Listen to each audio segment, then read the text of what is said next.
Hello and welcome to the Valence House's first ever live webinar.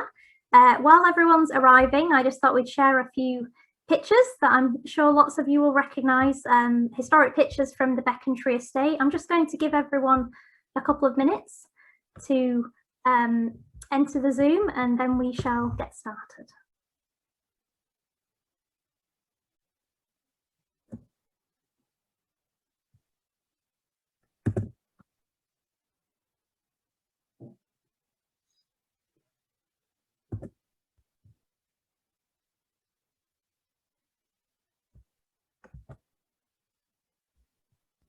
Fantastic. Okay, good evening everyone and welcome to this special talk, Remembering Becontree Forever. Tonight we're going to be celebrating all things Becontree as we kick off this centenary year with a look back at the history of the iconic estate and look forwards towards a programme of events, projects and collaborations that are shaping the future of Becontree. 2021 marks 100 years since the building of the estate began, and this huge undertaking by the London County Council wouldn't be completed until 1934, at which point 27,000 homes for over 100,000 people had been constructed to create the largest social housing development in the world. It's fantastic to see that we've got so many people who've been able to join us today from all around the world, from local East London and Essex, up north to Derbyshire and West Yorkshire, and even further afield from Canada and the United States. This session is being recorded and it will be able to be viewed later on next week on our website for anyone who hasn't been able to make it this evening, or for anyone who's desperate to see it one more time. Later in the evening, we're also going to be having a question and answer session. So you will see on your Zoom screens that there's a question and answer box and you can type your questions into there. So please do this as the talk is coming along. You don't have to try and hold them till the end. If you type them in there, and then when we get to the question and answer session, we'll be able to pick those up and try and answer as many of those as we can. Just going to quickly share my screen and give you a little overview of how the evening will progress. Kicking off this evening, we have a 67-year veteran of the estate, former LBBD housing manager and font of all Becontree knowledge, although we usually just call him Bill. It's the fantastic Bill Jennings, who will be sharing his memories and knowledge of the great estate. Moving on from that, we were supposed to be hearing from Tamara, the Cultural Policy and Commissioning Manager for the Becontree Forever programme, but unfortunately she can't make it this evening. So we're going to head straight into hearing from the fantastic different partners who are doing lots of different events and projects to mark the Becontree Forever programme. So we're going to be starting with hearing from Rachel Crossley and Sharon Juanda from the East End Women's Museum, then Marika Steedman from the Newtown Culture Project, Charlie Gregory from the White House, artist Verity Jane Keefe, and then finally from Green Shoes Arts, we're going to be hearing from Robin York and Sam Miller. Then we'll be moving on to the question and answer portion of the evening, where we can put the questions that you've submitted to the panel. So without further ado, I'm going to stop sharing my screen and I'm going to hand over to our first speaker, Bill Jennings. Over to you, Bill. Okay, thank you very much indeed. So good evening to you all and welcome to Becontree. So my name is Bill Jennings and I've been given the honour of talking to you about the changing face of the Becontree estate in the last 100 years. So firstly, I think I need to explain why I have been invited along to undertake this talk. And so I'd like to start by talking a little bit about myself. I was born in Mile End Hospital in the East End of London in 1948. In the old days to you young people, 1948. Like so many other families, our family was offered a house, or as the LCC called it, a cottage in those days, on the Becontree estate. So my mum and her sister came to view the cottage, loved it, went back to tell my dad, and he didn't want to move. He was a London docker and didn't want to move away from London all the way down to the countryside of Dagenham, too far to go. So they eventually convinced him and we moved down to Dagenham in 1954, a house in Westfield Road. I particularly remember the spaciousness of the area and the lovely greenery of the gardens with privet hedges and the nearby parks. I also remember lots and lots of children on the estate. If I can give you an idea about that, the house that we were allocated was a middle terrace house, and eventually we had 8 children in our family. The next door neighbours one side had 7 children. The next door neighbours the other side had 4 children. So in the space of 3 houses, for the mathematicians, 19 children. And that wasn't unusual for Becontree. Within a space of 50 yards or so, there's many other large families. So that's why I think I remember so many children on Becontree. Schools were within easy walking distance of where we lived, and so were the local shops. There were also a great many street vendors, I remember, in those days. I particularly remember the ice cream man with his box bike and his slogan, "Stop me and buy one." He went so slow you could stop him, it was easy. Also, other people like the milkmen, bakers, paraffin tellers, and also the rag and bone man was always outside our school, it seemed. And that was a rip-off, actually, because you went at home to get your clothes and things to give him, and he gave you a goldfish. Good deal, or what? Exploitation, I think they called it. Even though parks were nearby, many kids, myself included, tended to play games in the road. We could be seen by our parents there, and in those days there were very, very few cars about. In one of his books, Jimmy Greaves, a local boy, described playing football in the streets, and he referred to the fact that the only time you saw cars was at weddings, funerals, and police car chases. And that was fairly accurate, actually. So I went to school at Fanshawe Infant and Junior School, and I then moved on to Beverley Boys Senior School on the Becontree estate. I then moved on to the Beverley Youth Club there. I met my future wife there. She was also a lady from Becontree. We married at Old Dagenham Church, and we had our reception at the Fanshawe Hall in Barmead Road on Becontree. And I continued to live in Dagenham for quite a few years after that. When I left school, I worked at Telephone Cables Limited in Dagenham, up at the Checkers, and it was there that I saw lady machinists standing outside Ford Motor Company with their banners asking about equal pay. I didn't realise it at the time, but I was actually witnessing history in the making for the Equality Act that followed in 1970.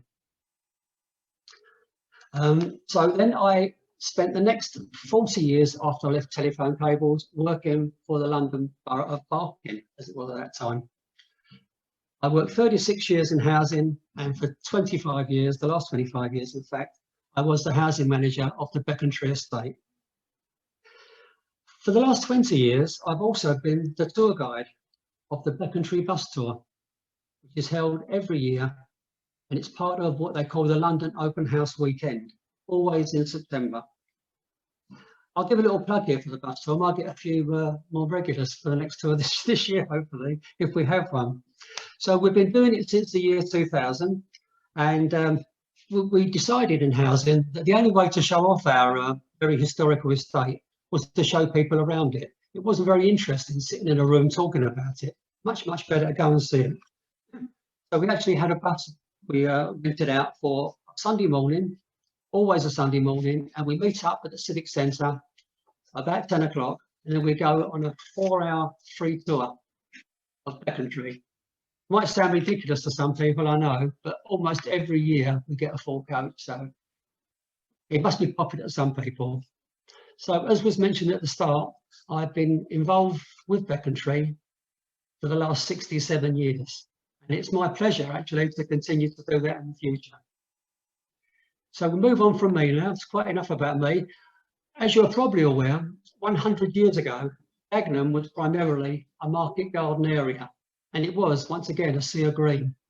There were numerous small farms throughout the area, and today, many of the names of those farms remain. Some examples of those are Halbert, Pettit, and Hooks Hall.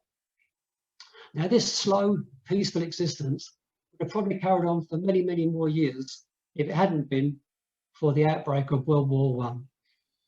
So our story really begins at the end of World War I in 1918, when it was evident that we would be the victors of the war, And our heroes that won the war would be returning in the main to really poor, run-down housing, particularly in the inner city areas.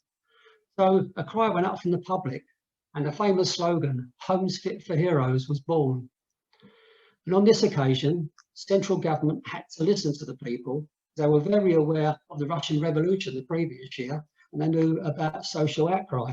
And they got this together and they decided that it was a really good idea to provide good quality housing. It should be a given for everyone, and this needed to be included in legislation. So in 1919, the Housing and Town Planning Act, known as the Editon Act, passed through Parliament. And this piece of legislation effectively placed the onus on all local authorities to cater for the housing needs of local people. It was agreed that this work would be carried out as an absolute priority, and the area to lead the way would be in the vicinity of the capital city, London. So research was undertaken to all areas within London, and a man by the name of Captain Herbert Ames was dispatched to the eastern part of London to look at the market garden area that was Dagenham.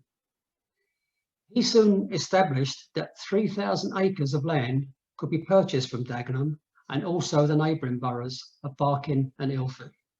So plans were drawn up accordingly, and a blueprint for almost 27,000 properties, the majority of which were houses, was agreed. The estate was designed by a guy called George Topham Forrest, and the layout of the estate was very, very radical for those days. It was based mainly on curves, not long, boring, straight roads all the time. There was not wide arterial roads, obviously, smaller avenues, crescents, cul-de-sacs, which any self-respecting person from Becontree will tell you are called banjos. And there was even a circus, balance circus. And what that is, from the air, you get a complete circle bisected by two roads. And it looks like a hot cross bun. That's the best way of describing it, I think, really.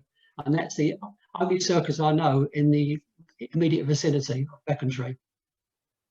Now, every single property would have front and back gardens, and the front gardens would have privet hedges at their perimeter.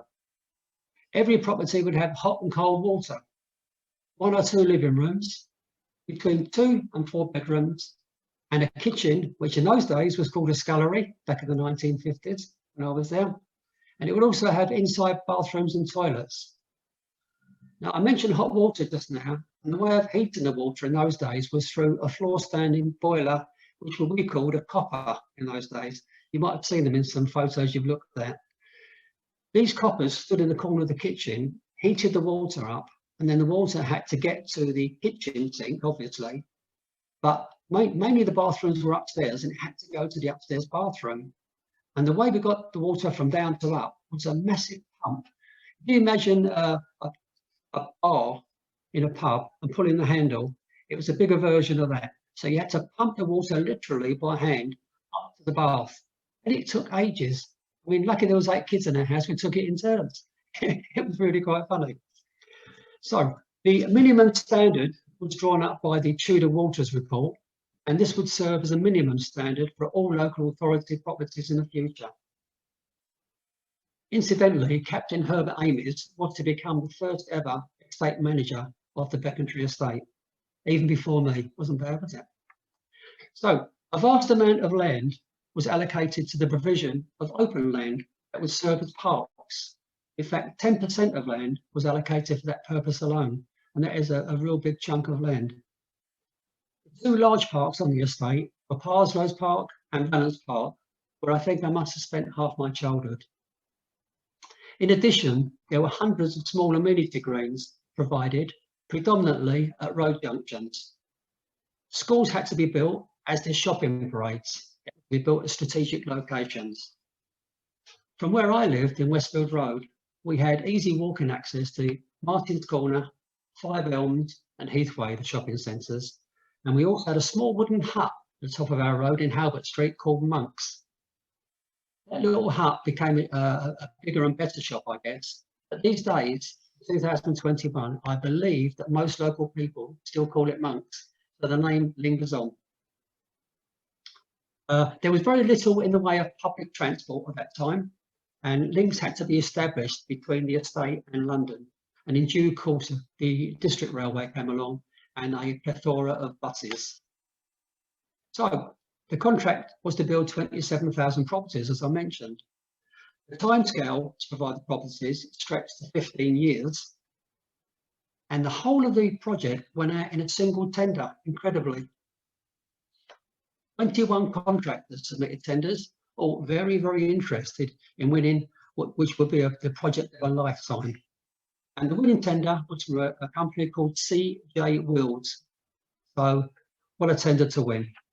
It would mean the largest council estate in the world was about to be built to cater for the needs of in excess of 115,000 people. The majority of these people would be rehoused from the East End of London, but many came from other parts of London and also from further afield. The landlord would be the London County Council, the LTC, and the real problem of delivering materials to the estate and employing trades of every description began. The answer was that the materials were delivered from the River Thames, and from there a temporary railway line was built right into the heart of the Becontree estate, and bricks, timber and all other building supplies were ferried accordingly. The estate was built from two sides simultaneously. One side began in the vicinity of Valence Avenue and the other was at Old Dagenham, and they met in the middle. Now, the early properties were built to what I would call an exceptionally high standard and were mainly 3 or 4 bedroom houses. Many of these had a living room and a parlour, and they proved to be very popular. Eventually, the standard had to be scaled back, and in the main, 2 and 3 bedroom, what we call non-parlour houses, became the norm. The first houses to be completed in 1921 were in Chitty's Lane, and a plaque was erected on the wall to mark that memorable occasion. In fact, the scheme was such an innovative scheme that King George V visited the estate in 1923, where he had a cup of tea with the early tenants in a house in Bushgrove Road, which is near Martin's Corner, and a plaque is still on the wall now, telling us that he went there. The next thing was the name of the estate was causing a real problem, because I mentioned earlier it was 3 separate parts of the Barking, Dagenham and Ilford, and the councils from all those areas wanted their names incorporated in the overall name. So it was a headache to resolve, and eventually it was established that the only area locally that was mentioned in the Domesday Book was in fact the Becontree 100, and at a council meeting the name of Becontree was formally adopted. One of the biggest mistakes that was made was that the infrastructure for the estate was not planned very well. That sounds familiar, I know, because we still get it these days, some of the infrastructure isn't there. This is 100 years ago and it wasn't so good then. There were very, very few community facilities provided, even in the way of public houses. Thousands of people moved to the Becontree estate from London in the early 1920s, but many had to return to London for their entertainment. This led to many families actually moving back to London because they didn't have the community in the Becontree area. So it was a massive problem then, but help came from a most unlikely source. It came from a family by the name of Lester. The Lester family were very rich, in fact, and they lived just outside central London at Woodford Green. 2 of the daughters of the family were Muriel and Doris Lester, and they were so outraged by the lack of resources for the poorer people of London that they persuaded their father to open a community project in the East End of London at Bromley by Bow. This was really, really successful, and they called the project Kingsley Hall. The reason they called it that was in memory of their young brother Kingsley, who died unfortunately very, very young. So residents from the Becontree estate visited the Lester sisters, persuaded them to open a similar project.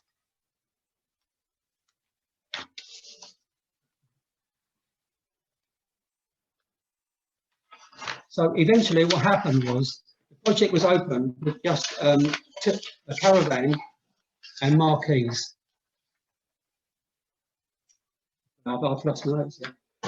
Yeah, I'll carry on anyway, with a caravan and 2 marquees. And eventually they had proper building constructed there. The building itself, the bricks, timber, etc. And that was finally built around about the late 20s, early 30s. One of the most famous visitors to the estate early on was Mahatma Gandhi. And the reason he came there was that he visited England to talk about world peace. And he decided to stay in Bromley by Bow with the Leicester sisters. It was in spite of the fact he was actually offered to go to a top hotel in London, also to have a fleet of cars available at his disposal. But he didn't want that. He said, no, I'm going to go and stay with my friends, the Leicester sisters. And that he did. And the community facility there grew and grew. And there was a similar sort of project happened also in another part of Dagenham, the Docklands settlement area. They also had that. And so in no time at all, Kingsley Hall was built. And over a period of time, they've served the borough fantastically well. And you will know, people who live in Dagenham will see today, it's been extended and modernised. There were fantastic people working from Kingsley Hall. One I got to know very well was a guy called Sidney Russell. Now, Sidney told me that he went to work at Kingsley Hall on a 1-year project, and he stayed just for 56 years. Fantastic guy. In fact, the local school along from Kingsley Hall in Parsons Avenue is named in his honour.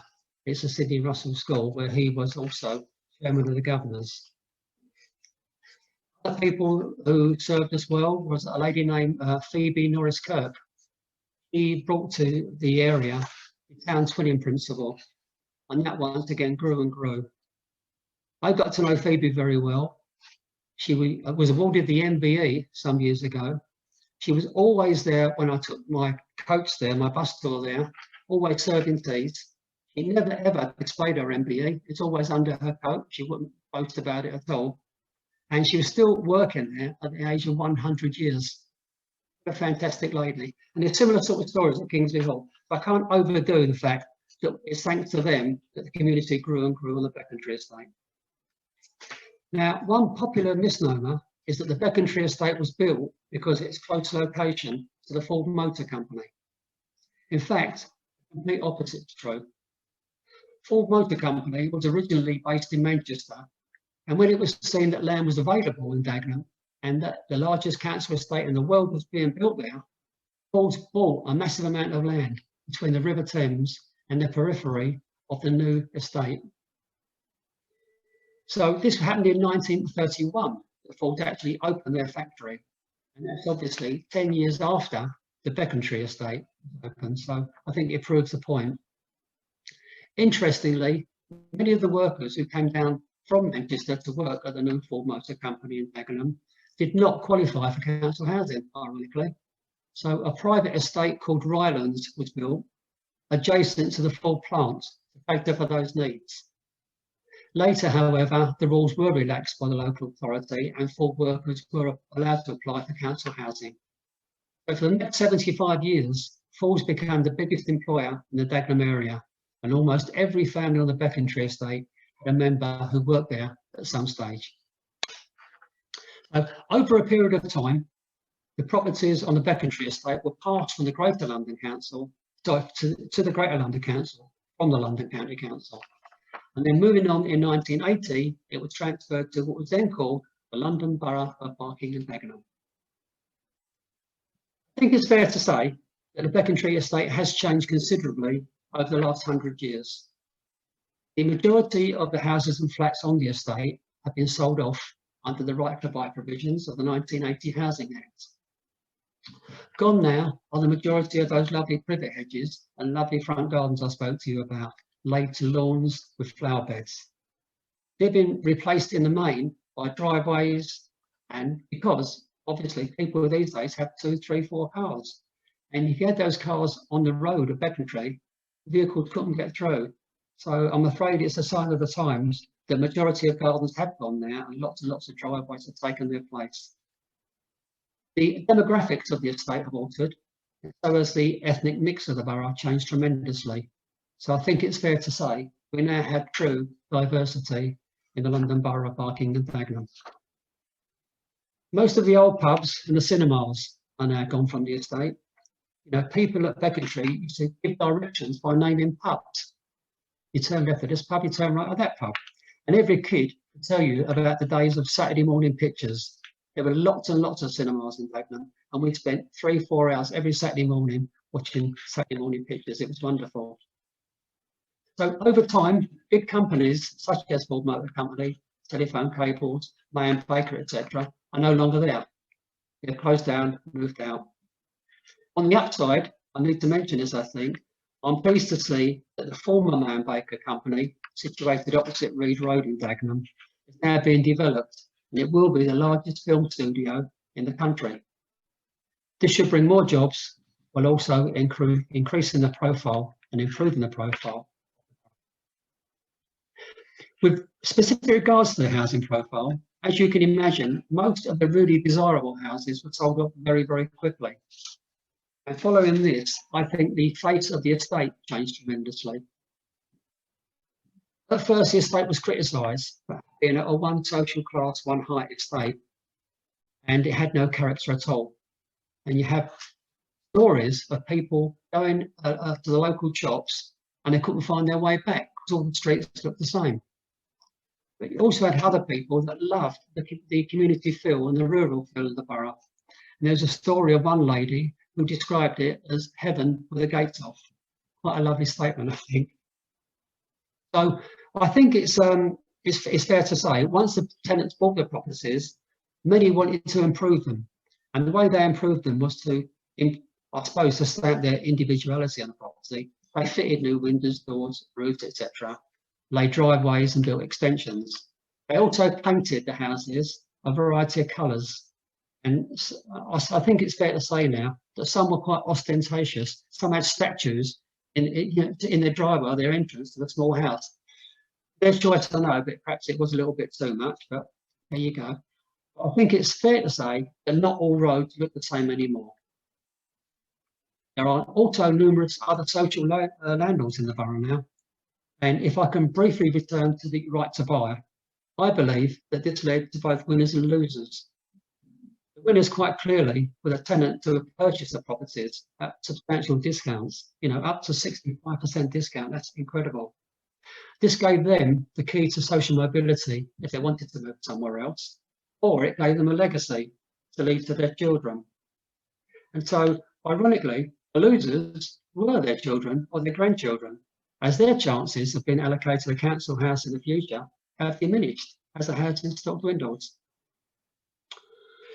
I think it's also fair to say that the Becontree estate provided a blueprint for many, many other areas of the country once it was built. Two examples of those are the Dagenham estate in South London and the Wythenshawe estate, which is up by Manchester.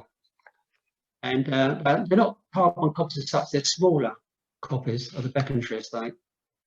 I think Becontree could be called the first new town, although it wasn't officially. But later, other new towns were built at Letchworth, Welwyn Garden City, Harlow, and Basildon. But none of these match Becontree, in my opinion, either in the size or in the quality of the houses provided. Now, because of the importance of social housing history at Becontree, it seems that whenever any important story breaks, we always get the media coming to Becontree first, and that's quite an honour really for us. I hope that keeps going. So I'll move on now to the next part of the story, and that is to tell you about the celebrities that come from the Becontree estate. And the first one I'll touch on is regarding Captain Amies, who I mentioned right back at the start. And he was the first estate manager, and he lived in a farmhouse in Gale Street originally. But it wasn't him that's a famous person, it was his son. His son was called Hardy Amies. His name will ring a bell immediately with most people, I suppose, because he became dressmaker to the Queen in 1955.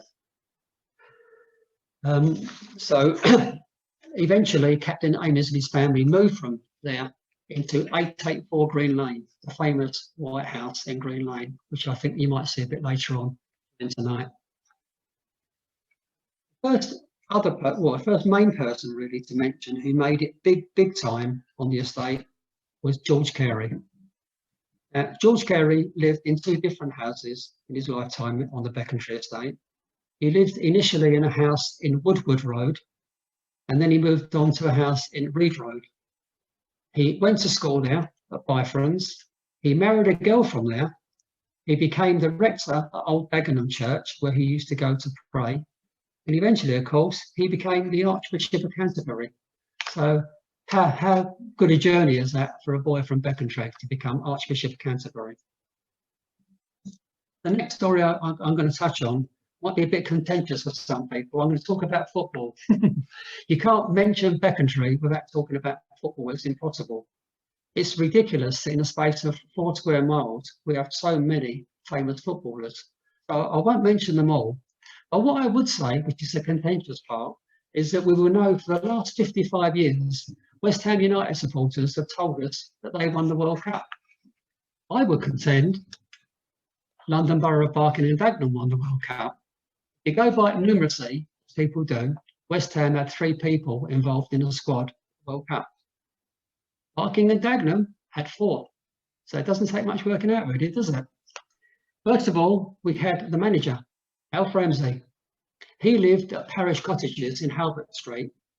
When he left school at the age of 15, he went to work at the local co-op at 5 Elms. He was very, very good at a footballer, and he eventually became a professional player for Spurs. Then he went on to manage Ipswich Town, and eventually, of course, he became the manager of the England team. And 1966, he was the one in charge. Then, of course, we had Martin Peters. Martin Peters lived in Raidens Road in Dagenham, and anyone that knows their football would tell you he scored the 2nd goal in the World Cup final. The irony for me is that if Germany hadn't scored in the last minute, Martin would have been remembered for being the person who scored the winning goal in the cup final. Nonetheless, he did score a goal there, very, very important player. We also had in the squad Jimmy Greaves. He lived at nearby Ivy House Road. Jimmy played in the early games, but unfortunately he got injured. Otherwise, I believe he would have played in the final as well. He's probably the best goal scorer ever to play for England. His record will show you that. And finally, just off the Becontree estate, over the Lodge Avenue flyover area, about a mile, I suppose, from Becontree, was Bobby Moore. He lived in Waverley Gardens. So Barking and Dagenham had the manager, the captain, a goal scorer, and the best goal scorer ever for England. So my contention tonight is London Borough and Barking and Dagenham won the World Cup in 1966. Over to you guys later on. The next person I will speak about is the marathon runner, Jim Peters. He was from Grafton Road, not very well known by a lot of people probably, but he broke world records left, right and centre in the early 1950s. Ironically, he was best remembered for a race that he lost. This was the 1954 Commonwealth Games in Vancouver. He was 20 minutes ahead of the field, believe it or not, when he entered the arena. And as you will know, you do the final lap when you enter the arena in a marathon. He collapsed 200 yards from the line, and he wasn't allowed to be helped, so he didn't make it to the finish. And that was the last race he ever run, sadly. Another person I can't go by without telling you about him, of course, is Dudley Moore. Dudley Moore lived initially in Monmouth Road. He was bombed out of there and moved to Barron Road. He went to Dagenham County High School, which I mentioned earlier becomes Sidney Russell School today. And he was encouraged to play the piano at Kingsley Hall.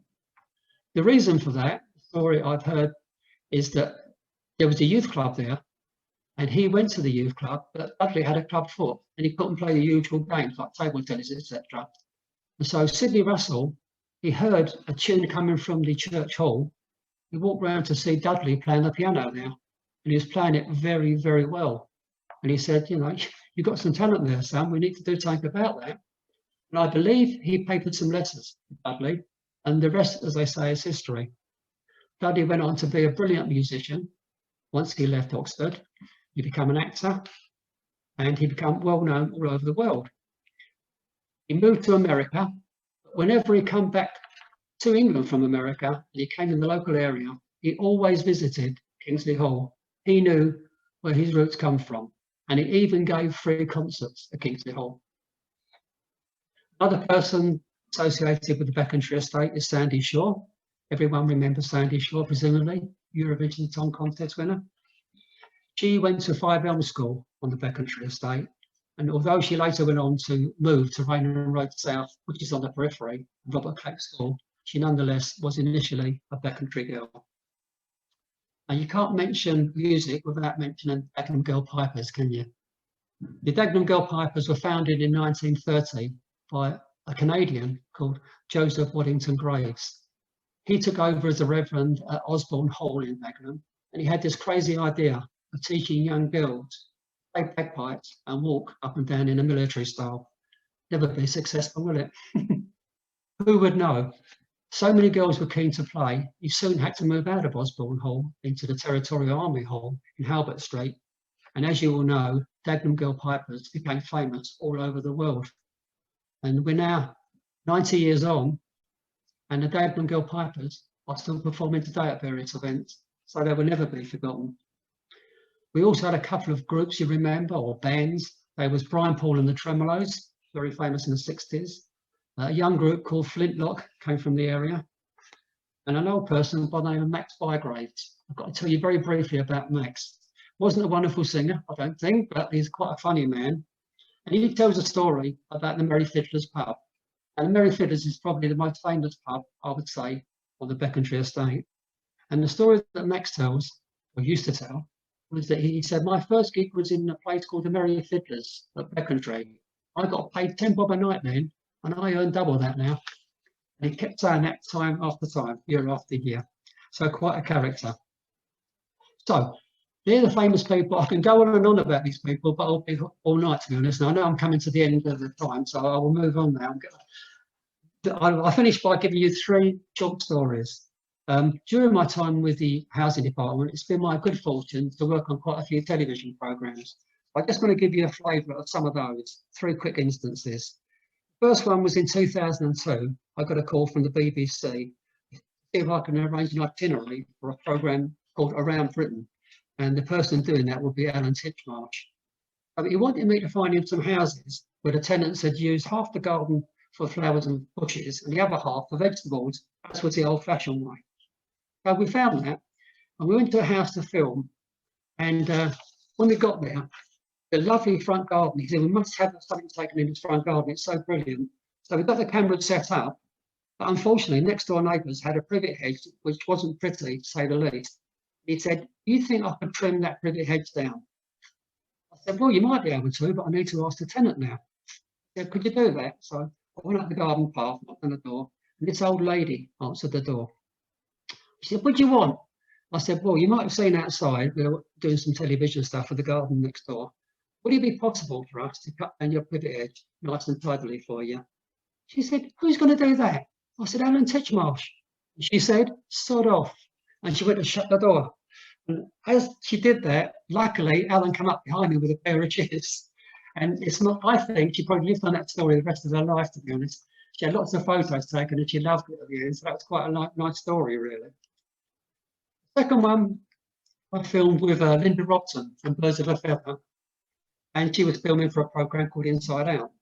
So she asked me where I used to live. And when I told her Westfield Road, she said, can we do the filming in that road? I said, yeah, great. So we had to walk up and down both sides of the road with the cameras in front of us. So as we're walking up and down, the door opens quickly and a lady shouts out to Linda, here, are you that Pauline Quirk? And she said, no, I bleed name. And we all started laughing. The lady slammed the door and went indoors. Went further on and come to where I used to live, and a car pulled in his driveway just in front of us, and we let him in. And an old gentleman got out and he looked at us both. We said, good morning. He looked us up and down and he pointed at me. He said, now, I know he's Bill Jennings, but who are you? He said to Linda. And of course, she started laughing and the camera crew gave us a tremendous stick. I said, now you know you're on my manor, Lynn. So the final story I'd like to tell you about really is I got a call from the BBC, I think it was years and years ago, a programme called The Big Breakfast, you might remember, Johnny Vaughan and Denise Van Outen. And they was always playing pranks the whole time.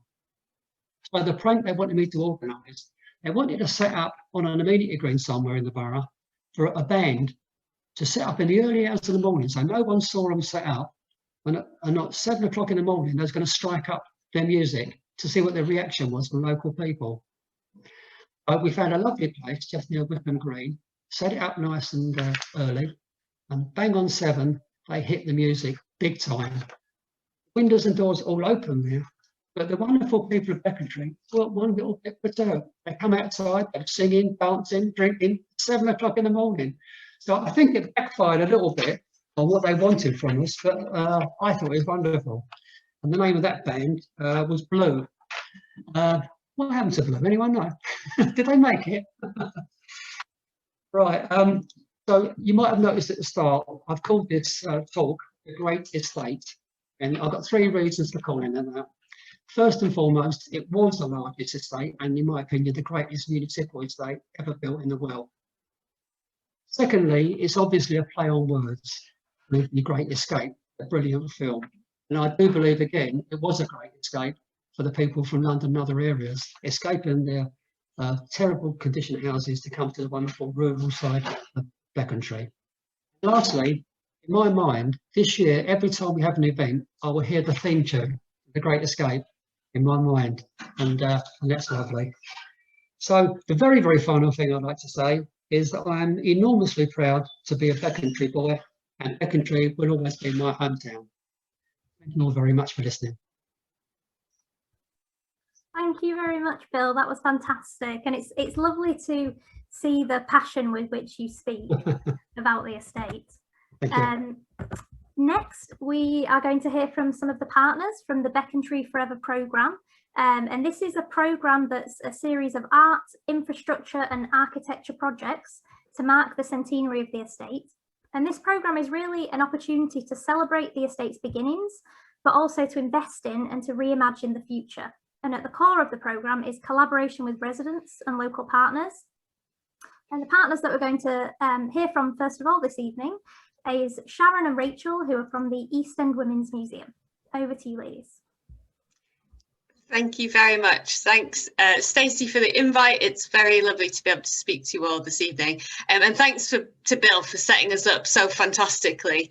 What a rich tale you tell, and particularly for mentioning some of the important women connected with the estate, which is really what we're interested in. So I'm just going to start us off. I'm going to share my screen. I hope that you all can see that. Fantastic. Just got a couple of slides, and I'm going to introduce the museum and then pass over to my colleague Sharon to tell you a bit more about our specific project. But I wanted to start, well, my name's Rachel Crossley. I'm the director of the East End Women's Museum, and I just wanted to start by letting you know a bit more about who we are. I know that some people on the line will have come across us before in our few years of existence, but for those of you who don't, just to kind of put you in the picture and offer a warm hello. So we started in 2015 in very unusual circumstances. A new museum called the Jack the Ripper Museum opened, and it had been purported to be a women's museum. So it was really disappointing when it opened as a Jack the Ripper Museum. And as you can see from the photo here, there was a big protest against that. And one of the positive things, at least, that came out of it was that our 2 co-founders, they said, look, this is a missed opportunity. A women's museum for East London should exist. So let's make that happen. And so they did. So our work really seeks to research, capture, share and celebrate the stories of women and girls of the whole of East London, so the 7 boroughs of East London. And we like to, that's past and present, so we're telling historic stories, but we're also facilitating ways that women and girls today can share their stories. And you'll see how we're going to do that for the Becontree project in a second. Just a couple of examples. So we do events, exhibitions, lots of online content. And I'll just point to this one here. The picture on the bottom right is one of our volunteers, Kathy, and she's pointing to a quote that she gave as part of an oral history project that captured women's memories of either their work in factories before the Equal Pay Act, or in Kathy's case, she was talking about her Aunt Daisy, who was on the picket line of Fords. So perhaps, who knows, perhaps she encountered Bill on that day. And I think one thing it's probably worth saying is we're not just about the kind of great and the good. You can see Sylvia Pankhurst here, but we're also about so-called ordinary women's stories, that there's extraordinary in everybody. And we're also really keen to reveal the hidden stories that otherwise people might not know about, and especially to reflect the diversity, the rich diversity of the area, which Bill touched on earlier. So now moving to Barking and Dagenham, which we are in the process of doing. Back a couple of years ago, we were able to announce a new permanent home for the museum, which rests in Barking. So we're not quite in Becontree, but we're in the borough. And for those who know Barking, we're very close to the Barking Abbey ruins, so just between Abbey Road and the river. And it will be the only women's museum in England, which we think is well overdue. And even though, as you can see on the right here, it currently doesn't look like much, it is literally a building site. We're on our way to moving in there and to opening to the public in the next year. And we're really excited to be working with local people about what stories we tell in that space and in other exhibitions and events as well. So yeah, we'll be doing lots of consultation. We've done some in the past, but we'll be doing some over the next year. And we'd really like to hear from you and kind of follow us and do stay involved in the project. And one of the other amazing things this opportunity gives is to be able to be involved in projects like the Becontree Centenary. At which point I'm going to stop sharing and hand over to my colleague Sharon to tell you more. Hi everyone, I'm Sharon. I'm the new community engagement lead at the Women's Museum, and I'll be leading on the Women and Girls of Becontree project. We just heard some fantastic stories from Bill, and part of this project is to collect and share more of those stories, not from women just in the past, but also in the present and future of Becontree. So we'll be working with women and girls from the local community to explore women's stories and their experiences in Becontree. And we're looking at the estate's history and them sharing their own stories about life in the area today. So we'll be working with 3 groups from Becontree. We'll be working with young girls, families and older women to collect their stories. And with them we'll be running 2 sessions. One session will be a historic archive-based session, and we'll look at how residents built a community like Bill was talking about, and also women's stories from the area. And we are supported by Balance House with all the archive material for that, so we're very thankful for them. And in the second session, we'll be getting the participants to share their own stories. So we'll collect those, we'll have those, and then we'd like to share those over summer at some festivals and stalls as well. And we're hoping that through this project, we'll be empowering women and girls to not only understand the history of Becontree, but also to inspire them to share their own stories as well. Thank you. That's lovely. Thank you so much, ladies. Very exciting work that's going on, and we can't wait to be able to come and visit you in your new shiny new museum when it's all finished. Lovely. So up next we have Marika Steedman, who is the curator for the Newtown Culture Programme. So I'm going to hand over to you, Marika. Tell us all about what you're doing. Oh, you're still on mute, Marika. Yeah, sorry. Thank you, Stacey, and thanks to Bill, Sharon and Rachel for those really interesting talks. So I'm just going to share my presentation.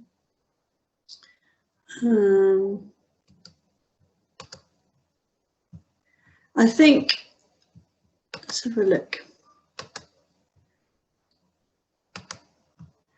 Is this the Balance House image? Is that just a holding image? Oh, there we are, that's better. no. Okay, sorry. Here we go.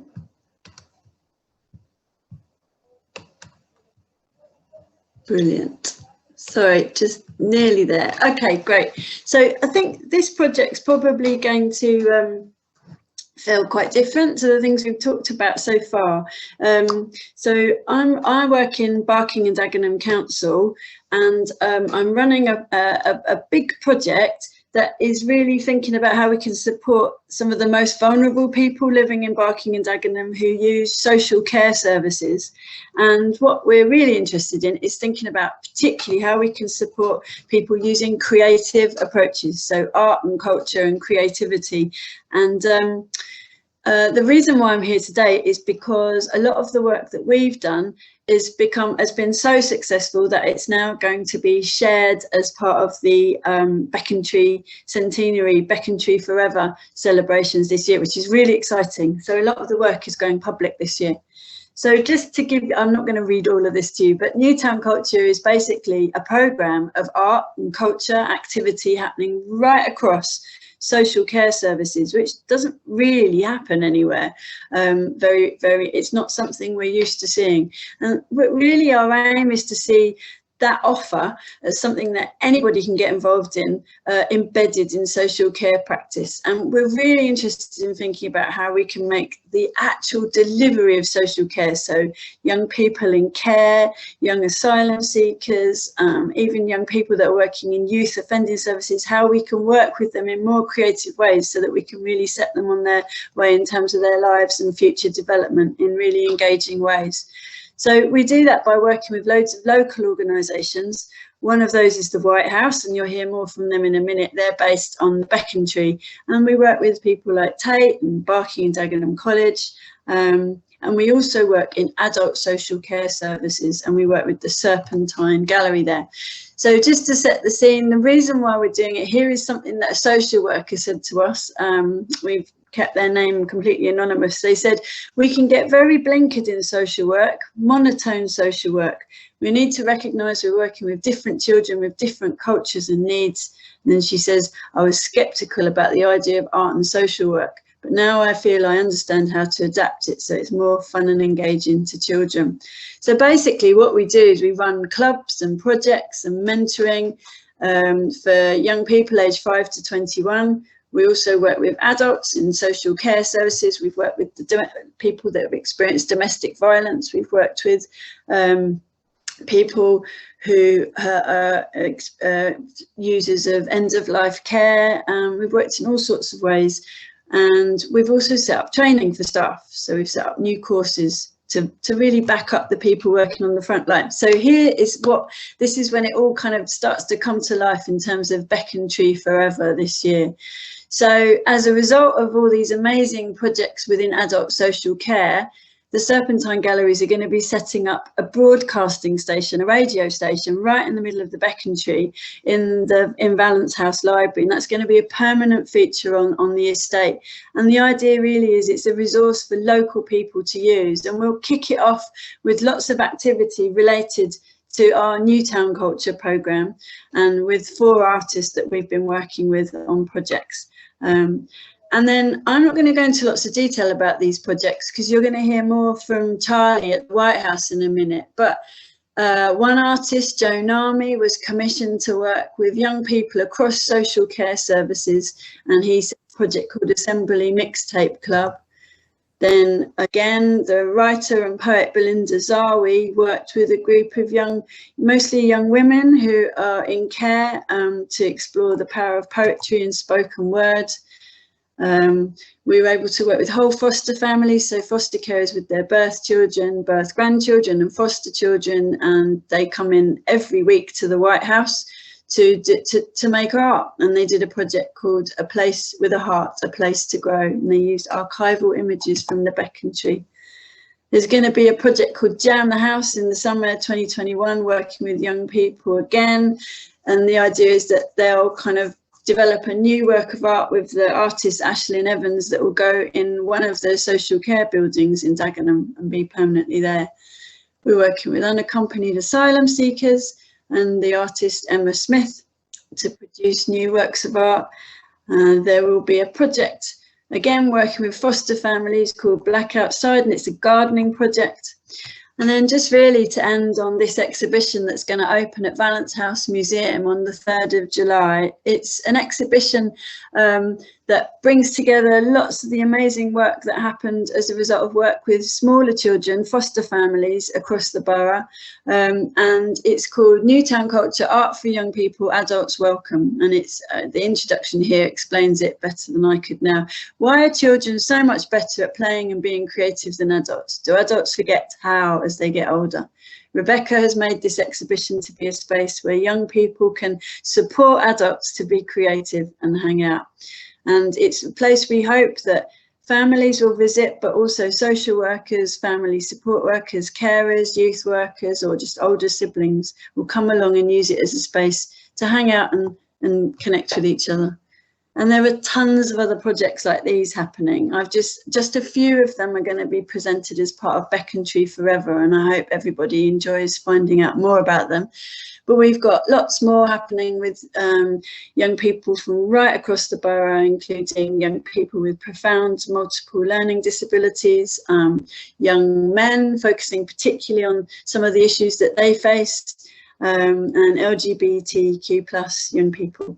So that's everything from me. It's really great to have been part of this evening. Thank you for having me. I will disconnect now. That's it. Thanks, Marika, that was great. And I know certainly at Valence House, we are very much looking forward to having an exhibition back on and having, like you say, families sort of interacting together and it being a creative space again. It'll be fantastic after a very strange year. Right, so we're going to head now over to the White House and hear from Charlie Gregory, the curator, about the programme that they've got going on there. Thank you, Stacey. I'm just going to share my screen for my presentation.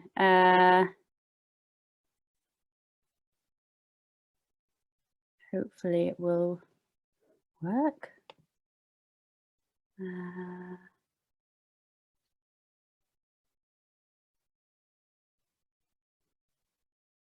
Can you see the full slideshow? Yeah. And not all my notes. Okay, that's good. So thank you for inviting me. As Stacey said, I'm Charlie Gregory. I'm the curator at the White House. So for those of you that don't know or haven't been, that's us there in the photo. We're based on Green Lane and we're just around the corner from Valence Museum, our neighbours. And we were set up in our current form as a community art space in 2016, I believe. But as you can probably tell from the house, it's had a previous life, many lives, I think, which Bill touched on in his talk. So we predate the Becontree estate. So I think the White House was there when it was still all kind of farmland. And it was the residents of Captain Amy's who was involved in the building of Becontree, and then later Hardy Amy's, his son, who was a famous fashion designer. But at the moment, we run a program of artist residencies. So we have studios in the house and we invite artists to come and live there and create collaborative projects with the community, working with residents, as well as a public program of different workshops, events that are really varied and responsive to what people want to see happening in their local area. So I'm going to give you the slideshow. There we go. Now we're working. So I'm going to give you a real quick intro to our centenary programme and some of the projects that we're going to be working on this year. So there's a whole series of So our programme it involves many different artist commissions and projects, and we've chosen a framework to explore the centenary, and our theme that we're focusing on is care. And that really relates to what Marika was saying, because we're working very closely with Newtown Culture and the social care services. But we wanted to think about the centenary in terms of different forms of care and how we care for one another. So from the very kind of formal structures of social care services with the projects and the work we're doing with Newtown Culture, to more kind of intimate acts of caring within communities, between neighbours, as well as kind of bigger strategies of care that we employ towards where we live and the environment. And we kind of think this approach might help us reimagine different ways that we can come together again, and I guess think about healing in the light of what we've all just been through this year of lockdown and the pandemic. So we're taking a really kind of, I guess, a quiet and sensitive approach, and one that's really relational. And what I mean by relational, I guess, is just simply like how we connect to each other, how we relate to one another, and the role these relationships that we value and that we create play in shaping our daily experiences. So our programme will take it'll take many different forms. So there'll be some kind of more private moments with kind of workshops with different groups, as well as kind of bigger public moments that will be kind of spread throughout the year, throughout 2021, and gradually kind of move towards, as we move through the year, gradually start kind of getting bigger and thinking about people gathering together again when we're finally get to the point where that's safe and that's possible. So that will be kind of generated through a range of different collaborations in the form of sound works for broadcast, publications, talks and events, the creation of different objects and sculptures, events around food and drink, and gardening as well as kind of permanent artworks for the area and for the White House. So I'm going to talk through really quickly some of our programme, but there will be commissions that I don't kind of get the chance to, but if you have time, I would recommend visiting the Becontree Forever website, where you can read in full about all of the projects. So just to kind of I guess pick up where Marika left off with a project that we're doing with Elsa James. So Elsa's been working with foster families since September, and that's been on, it's been in real life, then on Zoom, then on through postal packs. So we've kind of really tried hard to kind of continue the work we've been doing during the pandemic and during lockdown to ensure that we can keep doing these projects. And Elsa's been working with material out of Valence Archive, and the families have been creating collages together, producing their own flag designs, banners, placards and mottos for Becontree, with the idea that we will be producing a permanent Becontree flag, which is designed by the young people, which will be permanently installed at the White House. And there will be a kind of celebratory procession that will mark the kind of raising of the flag. And that will be connected to the Becontree 100 Festival. Next slide. And you can see here some of the sessions that they've been doing over Zoom, and how that kind of connects to some of the old archival imagery. And then we'll be working with an artist, Carol Wright, who's part of the Black Outside Collective, who will pick up this work with foster families. So this is kind of running throughout the year, and will be based in the White House Beacon Garden. And I guess this is starting to kind of pick up on some of the heritage of, you know, the connection that Becontree has to gardening, through, you know, its connection to the Garden City movement, gardening competitions. So how we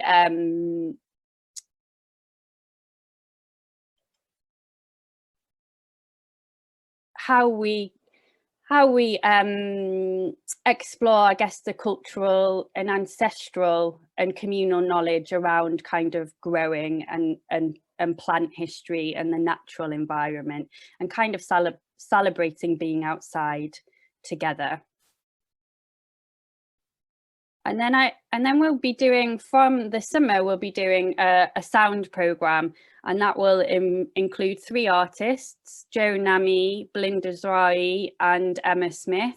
Jo has been working with, well, all 3 artists have been and will be working with young people across social care services to collaboratively produce sound works. So Jo's is looking at kind of how music, sound really connects to place and to memory, and they've been working together to produce a mixtape of sorts that we will broadcast online, but we're also working with local designers who will produce visual posters to go with that sound piece that will be kind of you know, put up across Becontree, so that sound then becomes accessible in different places. Belinda's sessions, Belinda's going to be working with the young women from her club to produce a series of podcasts, and their club was really around kind of poetry and the spoken word, and how you create these quite powerful personal testimonials through different kind of poetry techniques. So they will be kind of put into a series of podcasts that will be available online. And Emma Smith is working with a group of unaccompanied minors and asylum-seeking young people to explore how I guess the emotional emotional touch, and how we connect beyond language and beyond the spoken word. So we'll be using a series of haptic technologies, which are it's how you kind of, how sound is experienced through touch. So how these kind of stories and memories can be experienced through different sensations.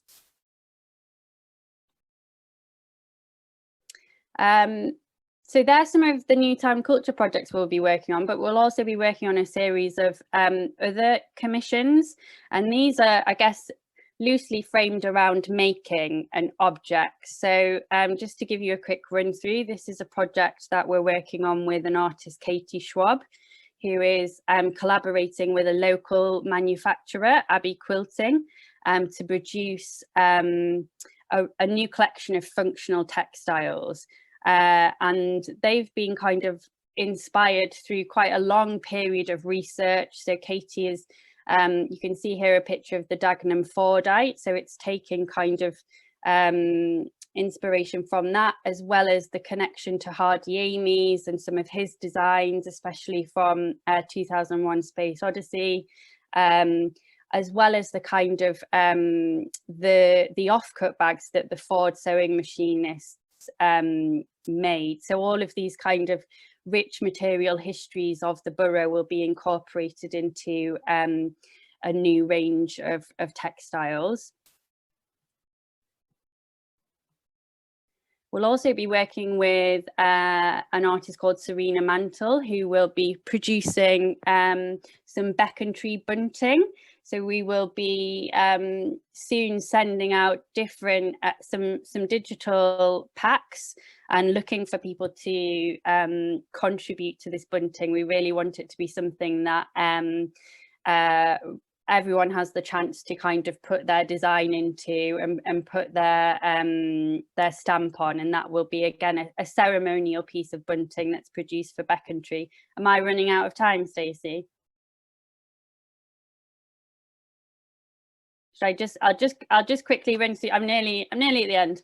And then we're also working with an artist, Sadia Ulriman, who will be collaborating with residents to produce a new Becontree tea.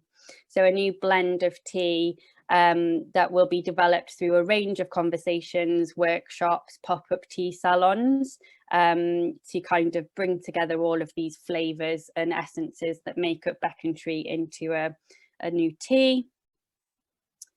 And then we're supporting groups that already meet at the White House and have formed through the White House to produce their own projects as part of the centenary as well. So this is our White House painting group, who are currently working on a new range of designs for domestic ceramics and crockery. So plates and cups, and that kind of really grew out of this sense that, you know, everyone pops into the White House for a cup of tea.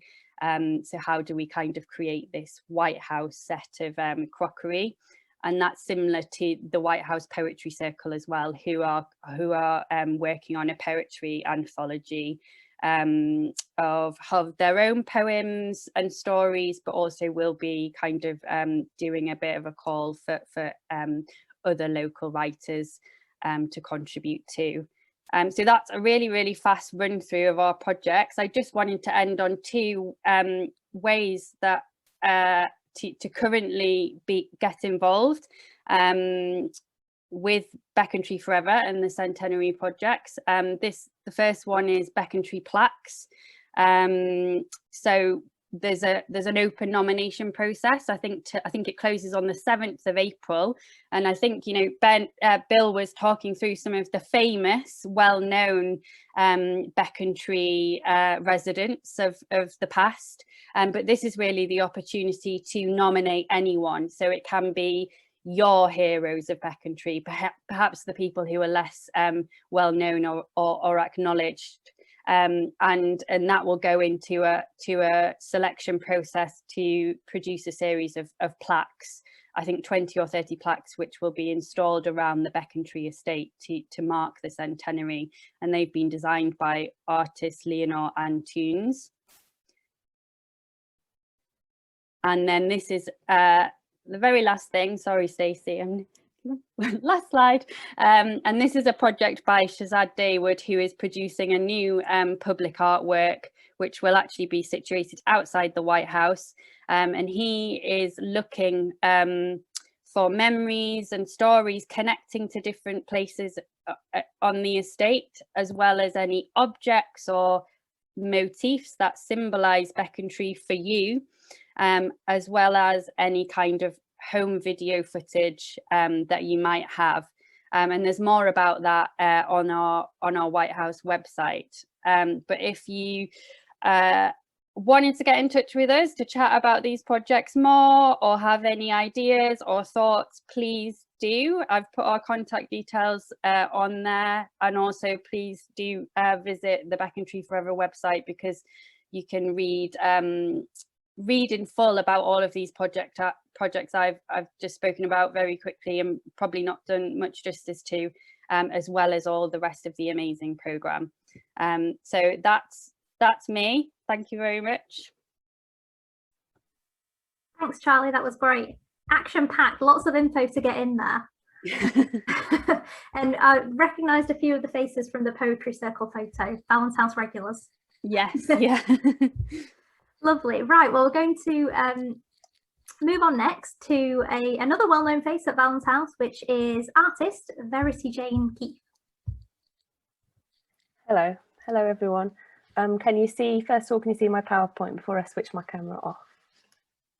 Maybe I'll stop video. Yeah. First of all, it's really nice to be here, and I was just looking through the list of participants and people that are here, and there's lots of familiar names. I was about to say faces, it'd be great if it was faces. people I've worked with before and people I'm working with now on living together, some members of groups. So it's really nice to see people. So I'll try and be really quick, but there's a lot to go through. I'm an artist, Verity, and I've been working in the borough on and off for about 15 years now. This is my 15th year. So living together grows out of quite a long period of working in the borough, and particularly drawing together things that I've been working on a big project called the Mobile Museum. So I think this talk is going to be very much about like then and now, and the then being pre-COVID and during COVID, and the now that we're emerging, because living together as a project has been going on already for a couple of years, which has been brilliant, having a long lead in time to actually work out what could happen to mark the centenary. So one of my starting points is that I'm always really interested in how Becontree is perceived at distance, and quite often it's represented by this image on the right, an aerial picture from Platt that we see above. And actually what I find, what I'm interested in my practice is people, the actual kind of tens of thousands of individual peoples and lived experiences that collide when you get to the ground. So the project's called Living Together. I think it's kind of what it says on the tin. I'm interested in how like the actual architecture and the planning of the estate was designed at very small scale to foster sort of micro communities within communities, kind of force socializing with your neighbours. I saw a question in the chat about banjo. So this is a banjo here. And very much it looked like a banjo from the plan, but you are forced into having relationships with your neighbours, which was a good thing, and you had shared porches and doors. So the starting point 2 years ago was to do a mass flyer drop. 27,000 flyers were delivered, mainly by this group of absolute babes, the borough volunteers. And the reason I did this is because I think the perception of Becontree is loads of people that live on the estate don't even know that they live in Becontree. So then how are we supposed to think about how to celebrate a centenary when loads of people don't even know they live in the place that we're celebrating? So I spent a good couple of months answering phone calls being like, oh, I had no idea I lived in Becontree. I had no idea the centenary was coming up, which was really great. And for a while, a year and a half, I was based in a house which exists behind this hedge. That's a really long story, but it's all documented on the website. It used to belong to a former councillor, Alderman Fred Jones, who died a few years ago. His house was still a council house. He was a Fanshawe ward councillor and then a Parslows ward councillor when their wards changed. And he was committed to public life. So one of the things I'm interested in is how like objects and ephemera can act as sort of informal collections and plug gaps within formal archives, and how we can actually play with that as artists and construct new collections to complement these. So I was invited a good few years ago now to go down to Alderman Jones's house to look through his belongings that had been left behind. And some things were taken to Valence House to be formally archived, and then other things were seen as not being of kind of official archival value, although I think Karen, the new archivist, would question some of that and would like some of the things I have, but it will all come your way in the long run. So from this open call, I guess I make work. My work is very much developed with people through conversation. It could be an observation, an anecdote. And I really wanted to explore with residents, people that are living here, what might be a good thing, what might be good things to do to celebrate Becontree as it is as a lived place. And then also how this could be relevant to both residents, but a wider audience.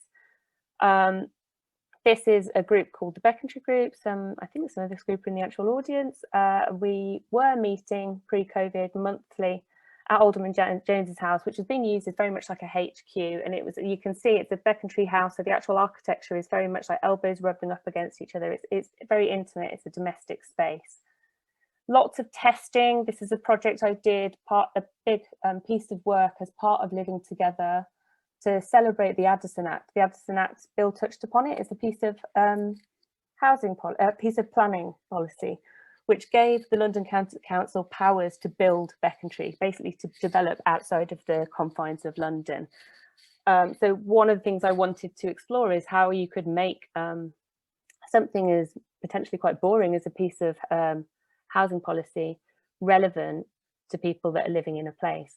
So a very simple proposal was to activate the banjos, which are, you only find them in Becontree. You know, some people are from Becontree if they say a banjo, by performing banjo music on the actual banjos, which sounds like quite a farcical proposal, and it kind of was, I guess. So I did an open call to recruit residents to learn how to play the banjo alongside myself, and you can see Charlie there on the right too. Well done, Charlie. And I commissioned a composer called Ed Hicks to write a new piece of music for Becontree. This is a rehearsing on the day of the live day, and this was performed across Becontree on 36 separate banjos. Sometimes they were performances for one person, maybe the person volunteering, other times the residents came out. And we all learnt together how to play this piece of music, and then processed into Parslows Park to meet together, where we did a group performance. And it was quite a magical moment. This film, I made a film work about this, and this will be premiering this August as part of Living Together on the Living Together website.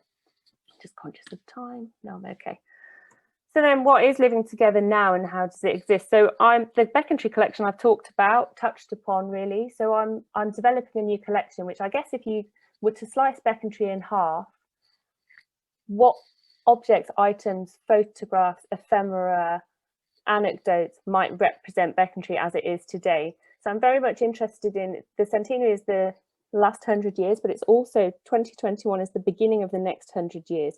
So I'm very much interested in how like the individual can be found in Becontree, and where you can see these kind of like hints of customization and ownership, mainly via right to buy, and how exploring this idea of, can a place ever be complete? The red ribbon was cut in 1935, but with every resident and tenant and lived experience, the estate kind of ebbs and shifts and becomes the place that we find it today. So you see moments like this, one of these shared porches where someone's an owner occupier, someone's a council tenant, so you get this sort of like line down the middle, windows replaced, mock Tudor, why not? And all of these sort of layers and layers I'm really interested in collecting and recording. Other presences of the individual come through like very quiet, gentle, radical acts of customizing the no game signs to give permission to actually play games. But then obviously COVID-19 happened, which was really challenging, because you have ideas of how everybody who's delivering work, I know the White House is, everybody who's spoken tonight, you have ideas of how things are going to be, and you have plans in place, and nobody could have predicted what was about to happen. So a few things had to change in response to the pandemic, also not knowing, kind of like grasping the nettle, not knowing how long things would last. So Alderman Jones's house was returned back to the council and is no longer the headquarters of Living Together, because I didn't feel we would be able to kind of cram in there, and you wouldn't be able to get that same generosity with social distancing. And then it was really important that I maintain the Becontree group, this brilliant group of residents that had come forward via open call and have become, you know, very close, I guess, friends now, a lot of them. And we were meeting, you know, going on trips, and the momentum was all gaining, and then everything comes crashing down. Challenges to do with that is like, not everybody has computers or internet access. I wanted to keep this democratic kind of platform that we've been developing, sharing dinner, breaking bread together, going on these like visits and having quite you know, open conversations about different themes in the project, like politics, planning. So I've been doing these postal packs, not knowing how long it would last for. So the 10th one is about to go out this week, and you can see these are some of the key themes. And it's very much a key shift for me. It's a change of pace, and I think for everybody who's involved in the project, because the post goes out, and then it depends when people come back to me, send it back. There's no expectation. You don't have to. But so you'll set exercises, and a lot of the material that's being generated from this process now forms the collection. I'm nearly finished, Stacey. So just talking through about what's actually happening now. Living Together exists as a website. I'll put the link in the chat, where all of the collection is emerging, gearing up towards I mean, you could look at this on the website too. This tells the story of all of the people and the overlaps and the relationships of what's developed the commission, and this is getting updated seasonally. We don't know what's happening week by week, so programme is being announced in every quarter. This all gets updated. So on Sunday, on the 21st, on the solstice. Parts of the collection emerging, cataloguing all the different palm trees across Becontree, different municipal improvements in the public realm, these pavement tapestries, which all then exist in this Becontree collection. And I have a solo exhibition at the Royal Institute of British Architects in September, which is all things Becontree, which I'm really excited about and really hope that the world allows that to happen. So cross your fingers for me.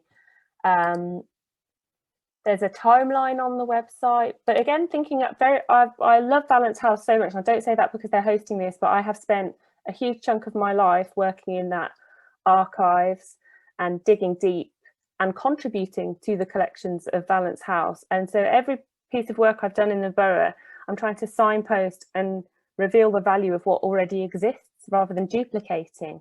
We don't need that. We need generosity of kind of, well, you should go here, you should do that. So this is a timeline I've made, which puts on kind of more of my niche interests, but then also connects dots between what's happening in the collection, in the programme, in the collection. And this line is based on two of my favourite walking routes across Becontree. Nearly finished, Karen. I've developed a streaming platform called Living Together TV because I was really missing Becontree. So all of my public programme is now going out on this, but I've also using it as a platform to showcase different items from the collection. So monthly screensavers are being made. So this is the last piece of rubble I collected from Becontree before the first lockdown, and Alderman Jones behind. So I found myself walking through Becontree on Street View when I was missing it. And then a couple of things coming up. You can join my reading group. You don't have to live in Becontree. This is the website. I'll put the link in the box. And just as a little aside from, because Bill was mentioning all of these musicians that were from, there's so much in there. One of the things, there's a Becontree playlist where it's open source, so you can add your favourite sounds connected to people. So all of those musicians that Bill named feature on that playlist, but there's also working with Sydney Russell to get young people and local musicians featured in there too. I'm sure I've forgotten 1,000 things, but it will all become clear over the year, and it's all on the website. But yeah, thanks for having me. Thanks, Verity, that was fantastic. Wow, you've certainly been keeping busy. There's so much going on, such a varied array. Fantastic. Okay, so we are moving through the evening at a heady pace. So we're moving on to our final speakers for the evening, who are from Green Shoes Arts, and we're going to be hearing from Robin York and Sam Miller. So over to you guys. Hi everyone, thank you so much for being here and for staying with us. I'd also just like to introduce, we have Nikki Watson as well on the panel, and Nikki Watson is our outgoing artistic director and Sam Miller is our incoming artistic director. So Nikki, would you just like to briefly give us a demonstration of what Green Shoes has been up to and what we do in Barking and Dagenham? Absolutely. Thank you so much, Robin. So as Robin said, my name is Nikki, and I have been working with Green Shoes for the past 9 years, and I'm really, really sad to be leaving, but I'm really excited that Sam is going to be stepping up to the role. I know that the company is in super safe hands and he's got loads of great ideas moving forward. Green Shoes basically exists in order to inspire the local community to make positive changes through the arts, and that's positive changes in their own lives and the lives of people around them. Primarily our focus over the last few years has been on mental health, social, emotional, behavioural issues as well, and so that has become even more apparent during lockdown. I'm sure I'm preaching to the converted when I say that we've all had a super tough time during lockdown. Mental health has become really, really prevalent, and now more than ever, we have been really working as hard as we possibly can to make sure that we're reaching the most vulnerable people in society. Our participants who aren't able to access online, we're doing phone check-ins with them every week. We have been knocking on people's doors. We have done an online and offline festival around the borough. Hopefully you've seen some wonderful pictures of our participants that were taken at a safe distance from in their homes and from outside. And we've had some beautiful installations as well that are still up around the borough. And again, this was all done, people doing artwork at home, sending it in. And it's just been a really exciting time. And so, yeah, now more than ever, mental health is very prevalent, and we wanted to look at how we could push that even further. And so we've got a super exciting and really, really, really unique project coming up as part of the Becontree centenary. And I am absolutely gutted that I am not going to be leading the organisation when this project comes to fruition. However, I can promise you I will be around because I'm not missing this. I think, Robin, we're going to share the We're going to share two videos. We're going to share a video of our previous work, Listen Festival, just to give you an idea of why we're doing a project about mental health. This came out of Listen Festival. This is some of the artwork and some of the people we're working with, and also some of the audience members that saw the work. There's more, just give me more time. There's more, man. What's wrong with you? Hey, listen, that's from back in the day.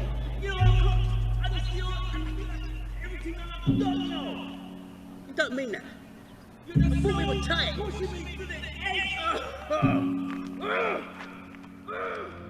Don't push me, cause I'm close to the edge. Gambling, you will lose your head.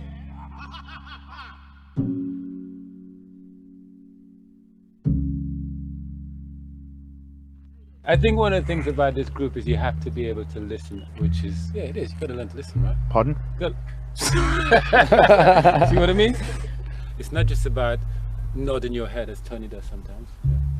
It's literally about listening to the feelings, and it's about body language. It encapsulates all your senses in a sense, because you have to look at that person, listen to that person. You got to feel and gauge how they're feeling. As men, we don't talk about our issues. We have that tendency of keep it to ourselves, believing that we're strong, but which is wrong, because them things eating you inside. I think one of the journeys I've had with this group is that we've had such an influx of different people coming and going, and they've all gained something out of it. And they've come out saying, you know what, it's an amazing experience. I've actually been able, somebody's actually listened to me. These days in our society, we don't talk to each other. You go on the bus, you say hi to someone, they might think you're crazy. You know, there's some people out there that need someone to talk to, where they really, really need someone to talk to. So that's a really short clip from our documentary about Listen Festival, which will be going online soon. But basically, I just wanted to share like a little reason as to why we're doing this. That was a part of the performance that was up in Marks Gate, just at the very north of the borough. And we're really super excited to embrace the digital world that we are kind of living in at the moment. There's something really difficult about COVID. We all know that. But something that has been beautiful is that we can really take advantage of what is on offer digitally.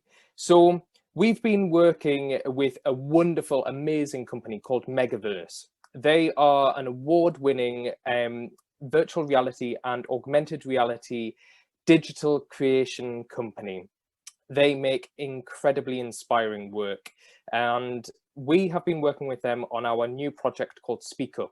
Speak Up is for young males to talk about their mental health and to create a virtual reality space to do that. I'm just going to share about what we've been doing in Speak Up so far. We're at the very beginning stages of this, but this was done in literally about a minute, 2 minutes, and we've just sped up the video. So I'll just share this one with you. 2 seconds.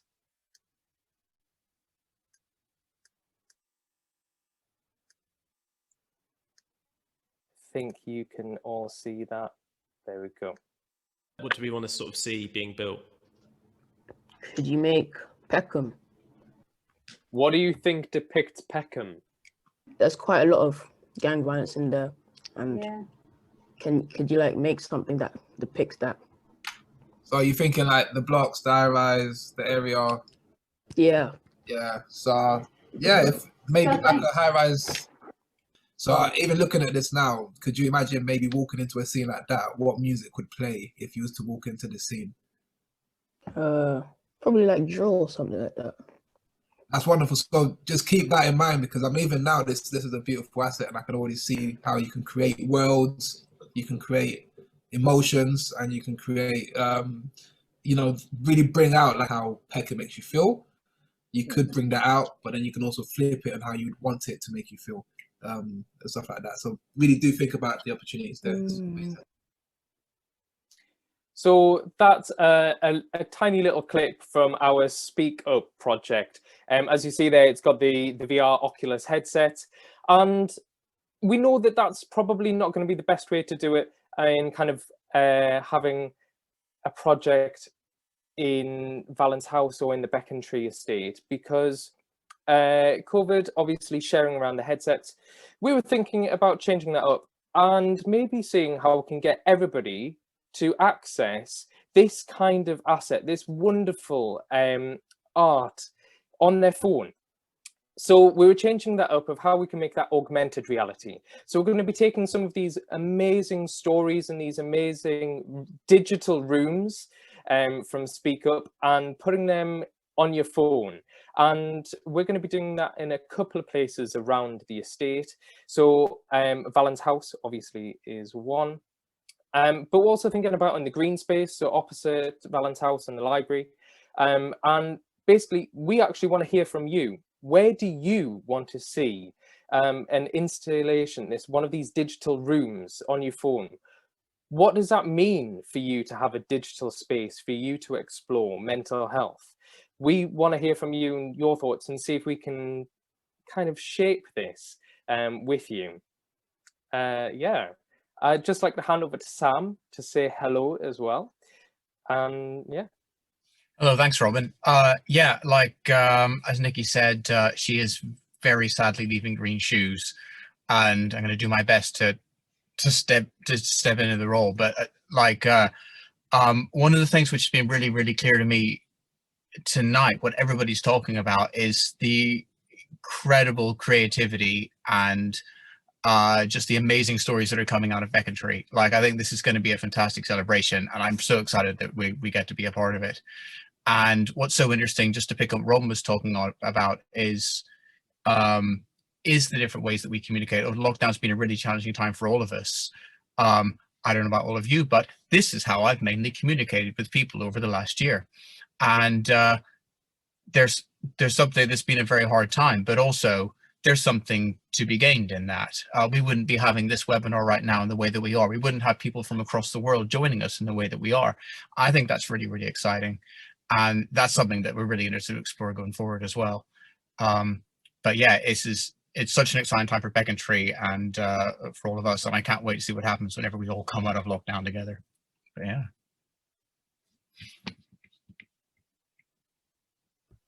So thank you very much for having us. We hope that the centenary goes really well and that you really enjoy everything in the Becontree forever. And I'm just going to be posting into the chat our contact details, our website, and also our social handles. Thank you very much. Have a good night. Thank you very much, Robin, Nikki and Sam. Sorry, Nikki, I hadn't seen you sneak in earlier, so that's why I didn't announce you. Don't worry, Stacey, not a problem, sis. Okay, right. So we've slightly overrun, but that is not a problem because it's all been such passionate people talking about such fantastic projects. We have got time to go and have a look through some of the questions. We've had quite a few questions, so we'll try and get through as many of them as we can. I think the first one is a question for Bill.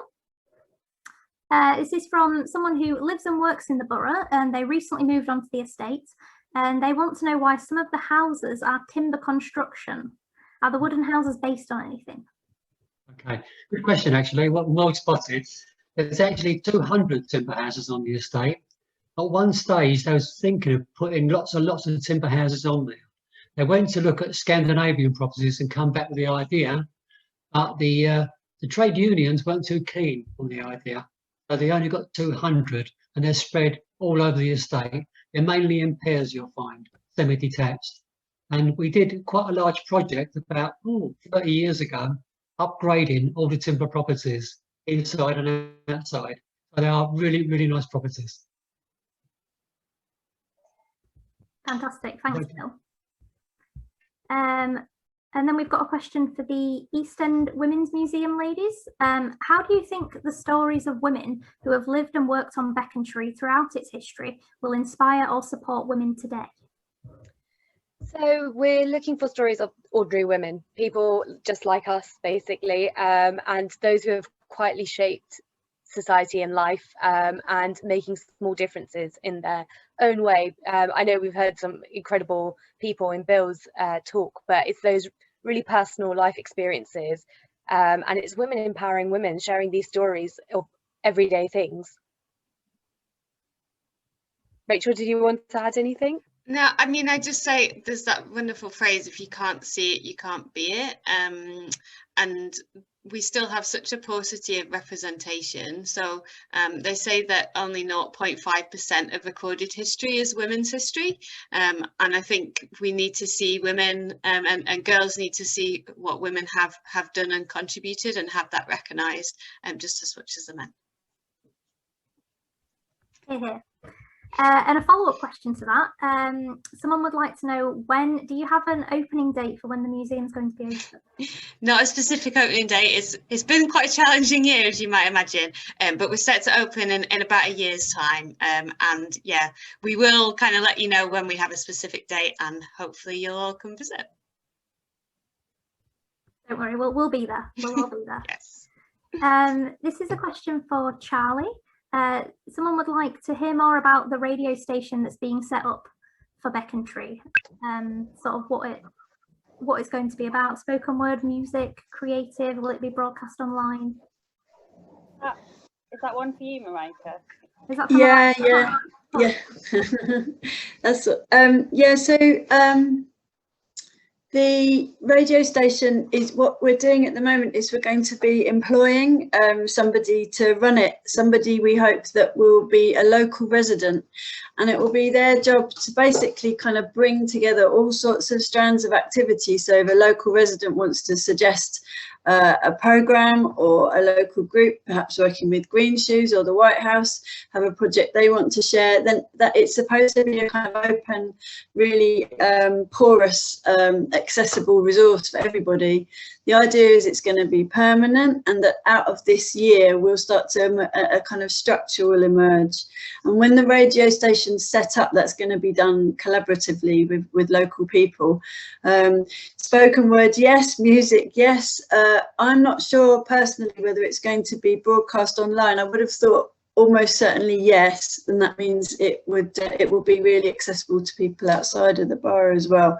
But don't quote me on that. I'm no radio expert. That sounds great. Thanks. This one's probably an open question for the several of you that could give us your thoughts on this. Someone's wondering whether there will be an evaluation to assess the degree to which all of these programmes have generated new social, cultural and heritage values attributed by the residents to the Becontree estate. I could see Verity waving a hand. Yeah, I think I did that subconsciously, but I'll do it with enthusiasm. Yes, I think evaluation is really important, and I think anybody that's, just as a practical thing, anyone that's doing anything that's funded by an external body, we're evaluated and moderated at every point. But for me, and I know other people in this Zoom room, you evaluate as you go, and it's kind of hard with an ever-evolving situation. You have to constantly, I think it connects to a couple of other questions in there. I think for me personally, there's this thing of like, well, I said I was going to do this, but that's what I'm going to do. And actually, like, I don't want to do that because it's inappropriate, because the world is completely different now. So you have to be able to evaluate as you go along. And if you're working with communities and residents, actually think about what's suitable for their experience as well, rather than kind of spoon feeding what you'd like to do. Yeah, so I think evaluation is like a double agent. It should be happening all the time, just as part of due diligence, but happens as formal milestones. And a lot of that kind of statistics, like data crunching, gets done. And I'm guessing like a lot of that stuff will be publicly available at points, I think. Yeah, I think Marika's got waving her. Oh yeah, no, it's just to say, like, my program's completely funded through public funding, and so and what we're trying to do is we're trying to prove something. It's not just supposed to be a nice fluffy project that happens for a year. The idea that it lands and it becomes a permanent offer within social care.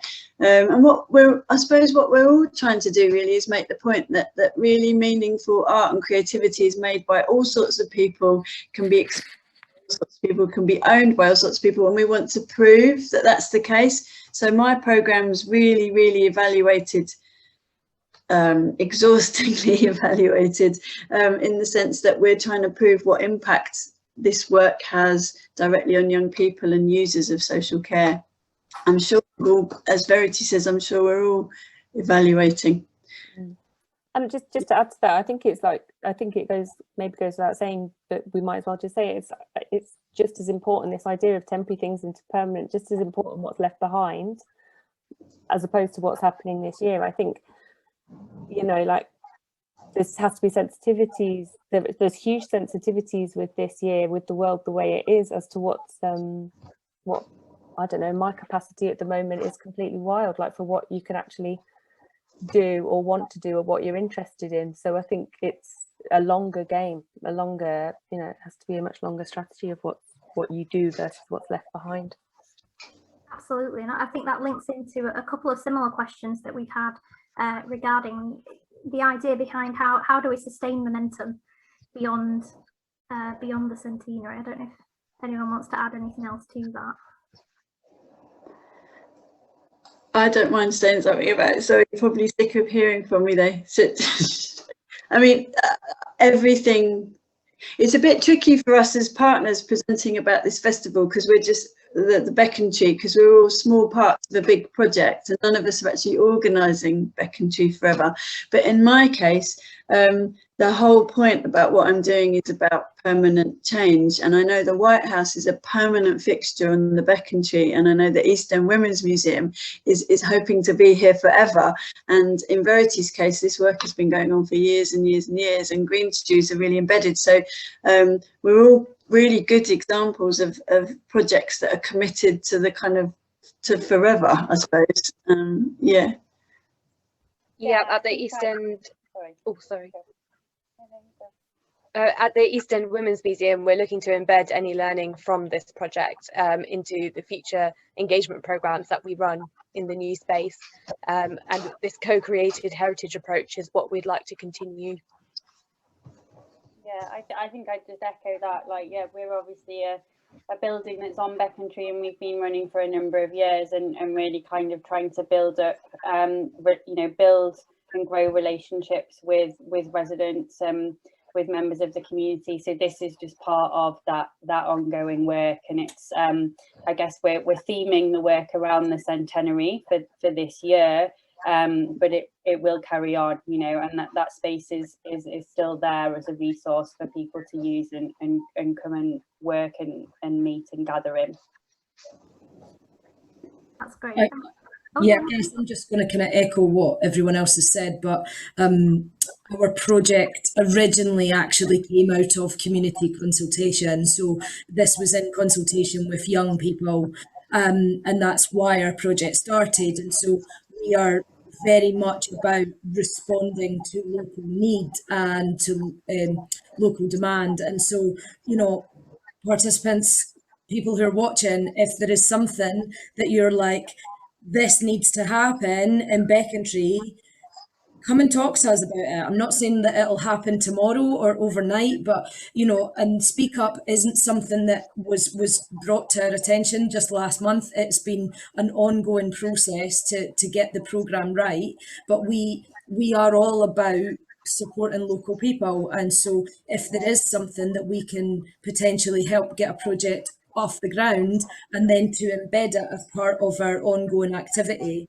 No, much like everyone else that's sat around the table, that's a huge part of what we do. So yeah, absolutely. Let's not make this a one-off thing, right? Absolutely. Thanks, Nikki. I've got a question here that's about a specific audience. Someone would like to know, will there be events for senior citizens who have lived in Becontree for years and years? Verity? I mean, yes, yeah, there will be. I think as living together, it's trying to get a broad church of all residents. And I know that within, it's a shame because tomorrow was going to kind of scene set within the wider Becontree Forever programme. And I know that there's specific projects in there that are targeting elderly groups. I think there's something to do with tea dances. There will be. I just can't, I don't know what that size of the programme is, but it's all on the Becontree Forever website. And I'm sure Valence House will be doing its usual excellent public programming.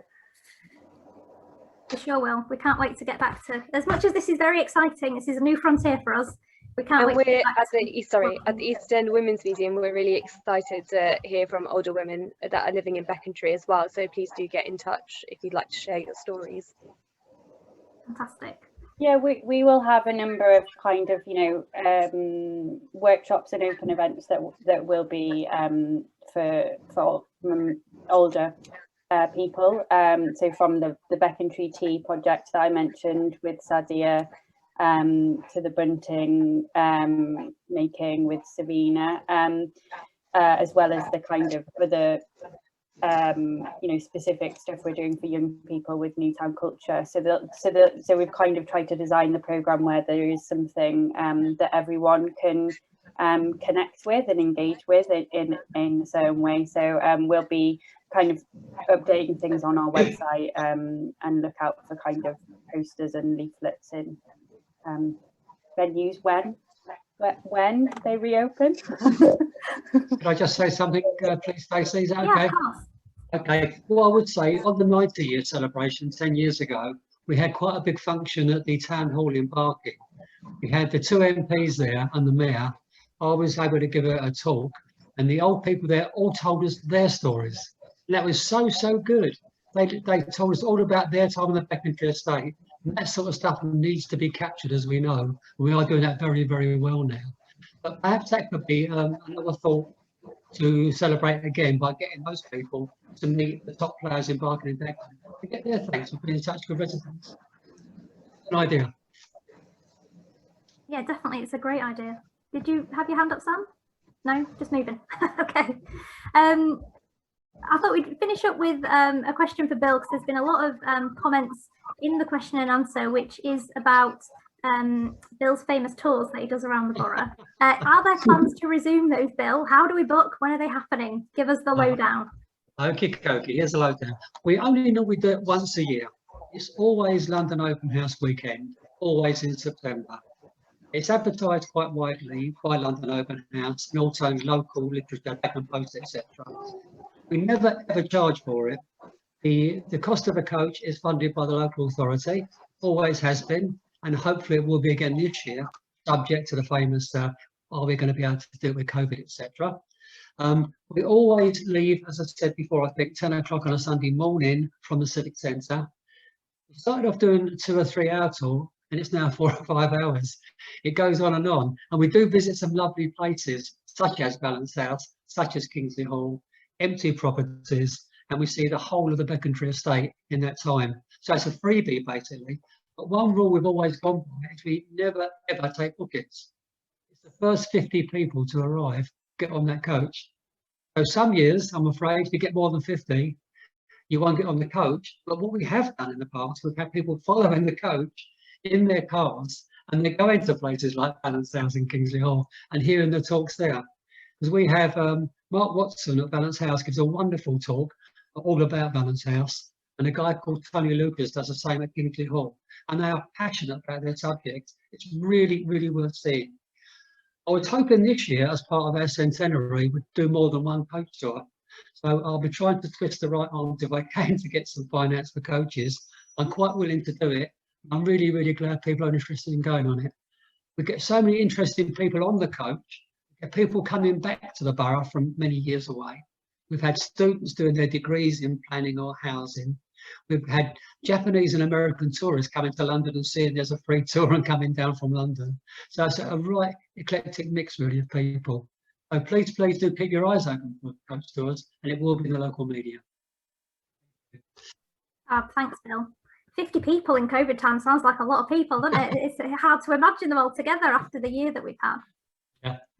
Right, so that sort of brings us to the end of our evening, I'm afraid. I know we haven't managed to get through everyone's questions. We did have quite a lot of them coming through. This talk is being recorded, so when we put it on our website next week, we can try and add a few comments in to answer any questions that might have been missed out. I want to say a big thank you to all of the fantastic speakers that we've had for taking time out on their Friday evening to talk to us all. It's been really inspiring and interesting to hear about the history, the stories, the memories, but also all the projects that are sort of going forward and really championing Becontree for the future. A few people have already mentioned it, but if you'd like to find out more about the programme of Becontree Forever activities, because this really did just sort of scratch the surface of what's going on, please do head to the website, which is becontreeforever.uk. There's no .co.uk, it's just .uk. And also to find out more about upcoming Balance House events, please have a look at our website, which is balancehousecollections.co.uk. We've got quite a bit coming up. Next Friday afternoon, we've got a free online workshop hosted by our archivist, Karen. She's going to be looking at some original material from the archive relating to the history of some of the women who lived and worked in the borough. And then on Friday, the 30th of April, we're going to be dipping our toes into the pools and lidos of the borough with a special film of archival footage. So make sure you don't miss that.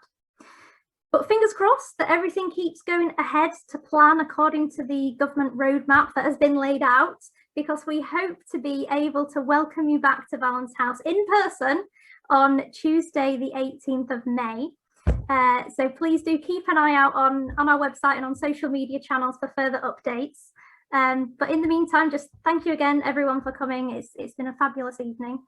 And stay safe, everyone. Take care. Have a lovely weekend. And good night. Thank you.